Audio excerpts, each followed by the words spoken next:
Well, hey guys, it's David and Billy.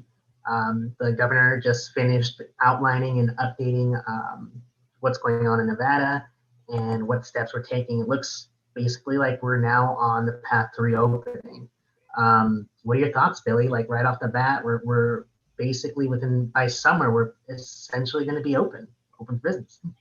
Yeah, definitely. From exactly what David was saying, it looks like we're on that path. It looks like he kind of laid out um, a, a timeline for how it's all going to happen. So come February 15th, which is this Monday, he's going to lift a lot of capacity levels. So he's going to lift it to 35% or 100 people or 100 or 35%.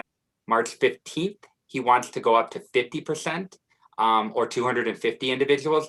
That March 15th is the pre-pause levels. He wants to get back to what we were by March 15th to what we were before he issued that pause back in November.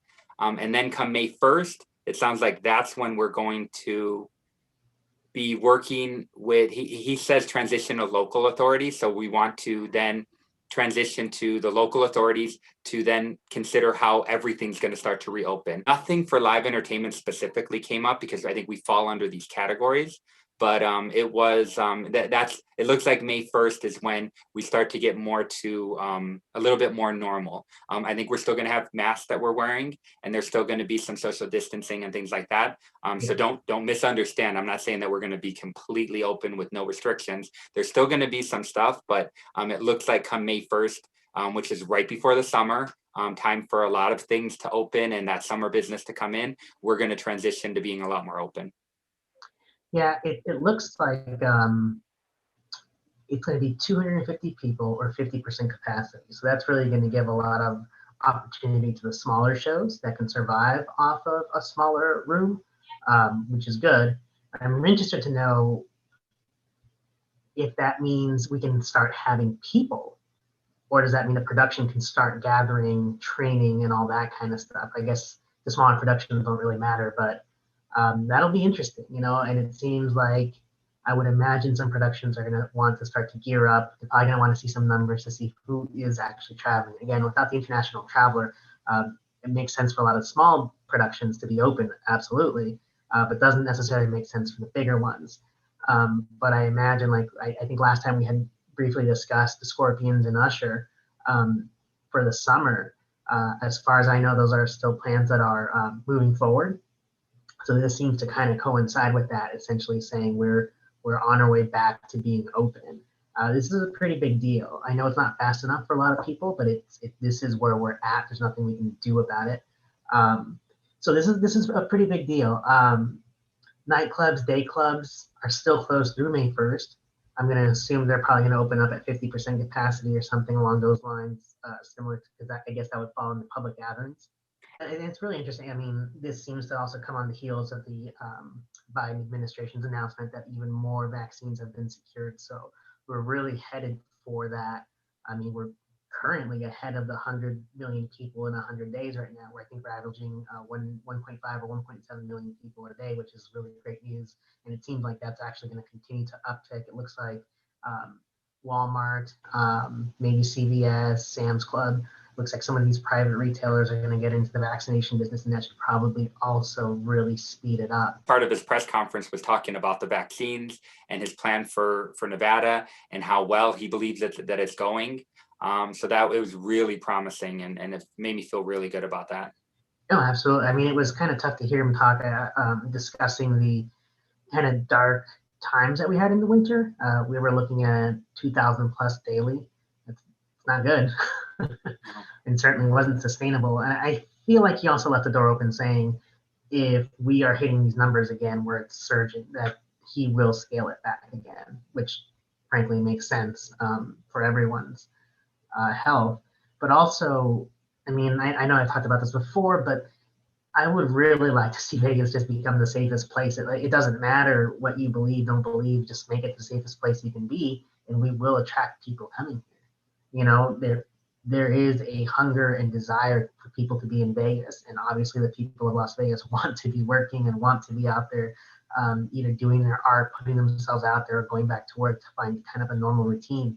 So this seems to be a step in the right direction for live entertainment. They should have some pretty interesting conversations that are happening now among the productions, specifically the smaller productions that frankly can survive off something like this. So, good news. Yeah. And yeah, he at the end of his press conference, he got asked a lot of questions. In previous press conferences, the questions are when live entertainment came into play. This time it didn't. So I was really disappointed that he didn't address it and nobody asked about live entertainment. So we didn't get anything specific about that. To your point, I think the way I understand it, and we're going to provide links to all this so you guys can try to decipher it however you see it as well. But I believe that come Monday, 35% or 100 individuals. So any of those shows that were open, like when Absinthe was open, if they were sustaining it at 50, they can then quickly go to 100. So any of those other shows like David Copperfield or Jabberwockies or anything like that, I think come Monday, they can then switch it from 50 to 100. So they can almost double their capacity and their revenue come Monday. And that's great. And it is interesting. I mean, I know there's a lot of debate, and rightfully so, over how these numbers are even created. It's based off capacity. Capacity is something that you work with in your showroom to actually see the number of people that can be seated. But it also, and maybe you can speak a little bit more to this, but it also has to do with the number of people that can be there safely. That's like a fire marshal rule, right? So it does feel very I don't want to say random, but it's not. These restrictions were never specific to live entertainment. No one went into a venue and said, you know what, how this should be configured, or how it could best be done. So that's also something to remember, that we might have some really strange looking rooms when things are coming back. Do we know?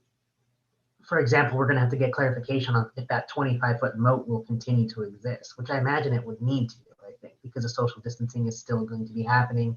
If you have performers on stage that are sweating or singing and dancing, probably not the safest thing to have someone particularly close. And you know how intimate some of these venues can be, so it's probably a good idea to keep it. But in an ideal world, there would have been an entertainment specialist to say, hey, actually, venues of this size with this configuration can work at this level, but that's a lot of work. That is a deep dive into every room. But yeah, I mean, it seems like I said it before, but we're on the right track. The governor did mention that too. And one of the questions at the end, he was asked about that. And he had said that he said almost exactly what you just said, David, that he wants to make this as international travel comes back, because the question was something about is the international community doesn't trust America or Las Vegas right now. And he said, no, I want to make sure that they trust us, that they want, the international community wants to come back to Vegas and feels that this is the safest place to visit. So it was really encouraging. I felt really good about hearing that. I didn't see this coming. I know for everybody watching, I was literally texting David like last night, like, this is happening tomorrow. We got to talk about it. We need to get on afterwards. I don't expect a briefing just on live entertainment. Yeah, I wish, right? But I know that that's the thing. But he did also mention that looks like you have to submit plans, right? So I imagine there's going to have to kind of be, each production is going to have to submit what their room is, or what their capacity is, what they're planning on seating, and I guess how. I'd be interested to know who is going to review that and ensure that it's safe. And I'm interested to know who's going to make the final decision on any kind of edits that might have to happen. Like, is there a board that isn't gaming control board? Like that this really shouldn't. I mean, I get everything falls under gaming, but this should really be like a panel of specialists that are really looking at this, so that we can. I don't want to open for a month and just close again, and that's really what that's like our worst nightmare. I don't think that'll happen, just again with the vaccine. I know it started slow, but we are ramping up. And with that announcement of the extra 100 million or 200 million that we're getting, I mean, that's really every adult is now covered. And it seems to be that the goal will be to have every adult vaccinated by summer, even if it's the end of summer. But that really gives us some real hope for the fall. I understand things will start to come back before then, but I mean, for Vegas to be Vegas, we really need to have all the flavors of the world here present to really give the atmosphere that everyone's accustomed to having in Las Vegas, and for that Vegas experience. You know, it's not just about the services that we provide in the service industry, it's about the people that are around, how excited they are. So yeah, it'll be, you know, hopefully good. Yeah, for sure. I wanted to mention about, that we're super casual right now. We literally threw on, some hoodies and wanted to do this video because we wanted to get it out really quickly, and give you guys something that literally just happened, and we got it out as quick as we could. So having said that, we want to make sure that you always like and subscribe. Are you wearing a gray hoodie? I am. This is also a gray hoodie. This is like gray is a very safe and neutral color to be wearing.